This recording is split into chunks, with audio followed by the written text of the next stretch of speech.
नमस्कार, आप देख रहे हैं एनएमएफ न्यूज। आपके साथ मैं हूं भुवन शर्मा। बंगाल की राजनीति एक नए मोड़ पर खड़ी है और इस मोड़ पर सबसे आगे खड़ा एक चेहरा, नाम शुवेंदु अधिकारी। एक ऐसा नेता जो अब सिर्फ नेता के तौर पर नहीं बल्कि बंगाल का अगला हिंदुत्व वाला मुख्यमंत्री चेहरा बनकर उभर रहा है। सवाल यही है, क्या बंगाल में योगी मॉडल की एंट्री हो चुकी है? क्योंकि भवानीपुर में मिली जीत के बाद शुवेंदु अधिकारी ने जो कहा वो सिर्फ बयान नहीं था, वो बंगाल की आने वाली राजनीति का ट्रेलर था। नंदीग्राम का हिंदू जनता फिर मुझे जिताया। वहां मुसलमान वोट पूरा के पूरा टीएमसी को मिला। ये लोग बहुत कट्टरवादी, इसलिए मेरा मार्क ठीक है। मैं नंदीग्राम का हिंदू के लिए काम करूंगा। बंगाल की राजनीति में ऐसे बयान पहले भी दिए गए, लेकिन फर्क यह है कि इस बार ये बयान किसी छोटे नेता ने नहीं बल्कि बीजेपी के सबसे बड़े बंगाली चेहरे ने दिया। और सबसे अहम बात, उन्होंने ये बात छिपा कर नहीं कही, खुले मंच से कही, गर्व के साथ कही। यही वो क्षण था जब ये साफ हो गया कि शुवेंदु अब सबको साथ लेकर चलने वाली पारंपरिक लाइन पर नहीं चलेंगे। वो वही रास्ता चुन चुके हैं जिसने उत्तर प्रदेश में योगी आदित्यनाथ को हिंदुत्व का सबसे बड़ा चेहरा बनाया और असम में हेमंत बिस्वा शर्मा को सत्ता का सबसे आक्रामक योद्धा।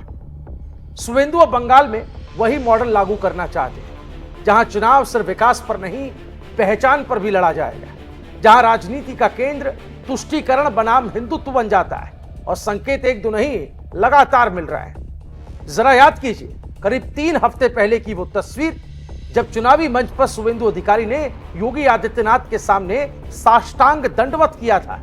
ये तस्वीर देखिए, ये तस्वीर साष्टांग दंडवत की सम्मान, सिर्फ सम्मान नहीं है, इस तस्वीर में एक राजनीतिक संदेश भी छिपा है।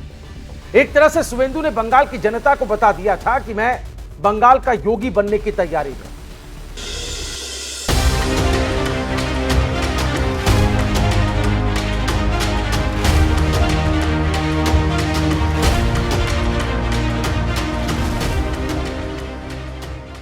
और उसके बाद से उनके भाषणों में लगातार एक नया गणित सुनाई देने लगा, 70 बनाम 30।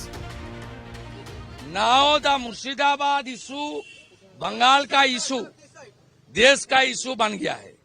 जोगी जी ने यूपी का हर प्रोग्राम में बंगाल का हिंदू का हालत और मुर्शिदाबाद का राइट्स को लेकर बोल रहा है।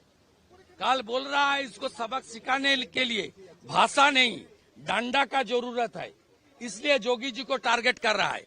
मैं जोगी जी को रिक्वेस्ट करूंगा वो बंगाल में तुरंत आए और लगातार उन्होंने हिंदू का रक्षा करने के लिए यहाँ थोड़ा काम करे। जोगी जी का भी बंगाल में जरूरत है और किस तरीके से उन्होंने यूपी में दंगाई को सबक सिखा रहा है, वो बंगाल का हिंदू जनता को आकर बोल के थोड़ा हौसला बुलंद होना चाहिए। यानी अगर 70% हिंदू वोट एकजुट हो जाए तो बंगाल की राजनीति हमेशा के लिए बदल सकती है। आप अगर इसे सिर्फ चुनावी भाषण मानेंगे तो आप गलतफहमी का शिकार रहे। दरअसल ये एक फॉर्मूला था जिसने यूपी में बीजेपी को अजय बनाया। वहां पर फर्क इतना है कि 80 बनाम 20 था, यहां 70 बनाम 30 कहा गया। यानी स्ट्रैटेजी वही है, बस आंकड़े बदल गए। लेकिन कहानी यहीं खत्म नहीं होती है। असल बदलाव तब दिखा जब शुवेंदु अधिकारी ने बीजेपी के सबसे चर्चित नारे से ही दूरी बना ली। जी हां, 17 जुलाई 2024 कोलकाता का साइंस सिटी ऑडिटोरियम, बीजेपी की राज्य कार्यकारिणी की बैठक, और वहां मंच से शुवेंदु ने जो कहा उसने सभी को हैरान कर दिया। जो हमारे साथ, हम उनका साथ। जो हमारे साथ, जो हमारे साथ, जो हमारे साथ, हम उनका साथ। सबका साथ, सबका विकास बंद करो। नो नीड संख्यालघु मोर्चा। ভালো থাকুন। जय श्री राम, जय श्री राम। यानी अब राजनीति सर्व समावेशी नहीं बल्कि कोर वोटर आधारित होगी। यह बयान मामूली नहीं था, क्योंकि बीजेपी लंबे समय तक बंगाल में सॉफ्ट हिंदुत्व और समावेशी राष्ट्रवाद के बीच संतुलन बनाने की कोशिश करती रही। लेकिन शुवेंदु उस लाइन को बदलते दिखे। वो खुलकर कहते दिखे कि जिन्होंने वोट नहीं दिया उनके लिए राजनीति की। और यही वो पॉइंट जहां से बंगाल की राजनीति में योगी मॉडल का आभास होने लगता है, उसकी गूंज सुनाई देने लगती है, क्योंकि योगी आदित्यनाथ ने भी यूपी में यही किया था। उन्होंने हिंदू पहचान को राजनीति के केंद्र में ला दिया, धार्मिक प्रतीकों को सत्ता के नैरेटिव में बदल दिया और विपक्ष को तुष्टीकरण की राजनीति के खांचे में कैद कर दिया। अब बंगाल में शुवेंदु वहां वही स्क्रिप्ट एक तरीके से लिख रहा है।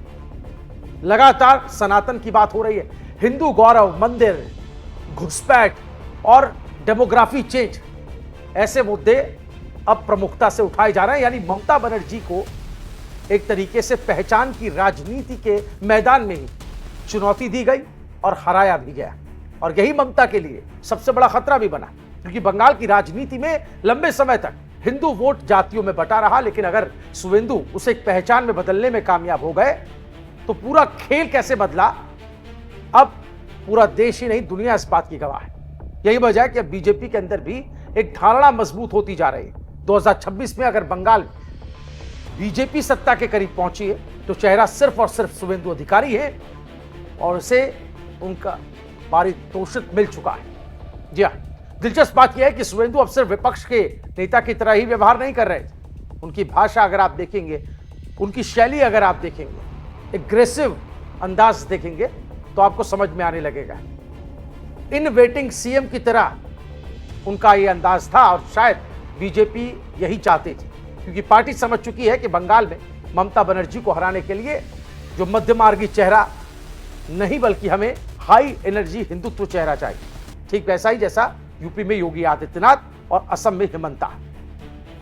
जी हाँ, जमीन बदल रही है, शुवेंदु अधिकारी उसी बदलाव की सवारी कर रहे हैं। वो अब सिर्फ नेता नहीं, एक प्रोजेक्ट बन चुके हैं, बंगाल का योगी प्रोजेक्ट कहें गलत नहीं होगा। एक ऐसा प्रोजेक्ट जो ममता बनर्जी की सेक्युलर राजनीति को सीधे चुनौती देता है, उसे धराशायी कर देता है, जो हिंदू वोट को एकजुट करने की खुली कोशिश करता है और उसमें कामयाब होता है, जो ये संदेश देता है कि बंगाल की राजनीति शर्मा कर नहीं, खोलकर हिंदुत्व बोलेगी। तो क्या यह मान लिया जाए कि बंगाल में योगी मॉडल की एंट्री हो चुकी है, क्योंकि बंगाल वाकई बदल रहा है, बंगाल के नारे बदल रहे हैं और यहां की राजनीति भी।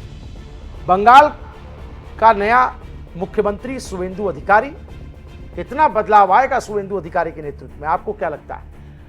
कमेंट में अपनी राय में जरूर बताइएगा। अगर आपको यह विश्लेषण पसंद आया हो और इसमें अगर आप कोई अपनी बात जोड़ना चाहते हो तो कमेंट में अपनी बात जरूर रखिएगा। वीडियो को शेयर करते चलिए, देखते रहिए एनएमएफ न्यूज। नमस्कार।